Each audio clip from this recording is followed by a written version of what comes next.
খুব স্বাভাবিকভাবেই পিএসজিকে দুটো ম্যাচ বেশি খেলতে হয়েছে ইন্টার মিলানের তুলনায়।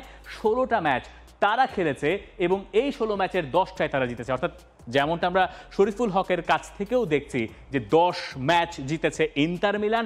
একই ঘটনা লুই এনরিকের পিএসজি এর জন্য সত্যি। এখন কথা হচ্ছে যে চ্যাম্পিয়ন্স লিগের ফাইনালে উঠতে গেলে 10টা ম্যাচে জিততে হবে কিনা এটা বলছি না, কিন্তু এবারের ঘটনাটা কাকতালীয়ভাবে এটাই ঘটেছে। আপনি এই ডেটাগুলো দেখতে পারেন, 33টা গোল তারা করেছে। চ্যাম্পিয়ন্স লিগে তাদের চেয়ে বেশি গোল একমাত্র আছে বার্সেলোনার, এর চেয়ে বেশি গোল কেউ করে নাই। বার্সেলোনা ফাইনালে নাই, ফাইনালে আছে পিএসজি, তারা 15টা গোল কনসিড করেছে। এখানে অবশ্য শরীফুল হকের ইন্টার মিলান এগিয়ে গেছে।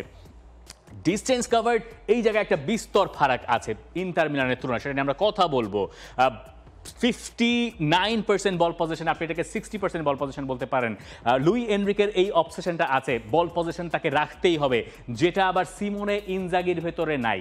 সিমোনে ইনজাগির কাছে বল পজিশন এত বড় ব্যাপার নয়। তার মানে আমরা ধরে নিতে পারি যে এই ম্যাচে পিএসজি বল পজিশনে হয়তো এগিয়ে থাকবে অনেক বেশি ইন্টার মিলানের তুলনায়। ইন্টার মিলান ট্রানজিশনে হিট করার চেষ্টা করতে পারে পিএসজিকে।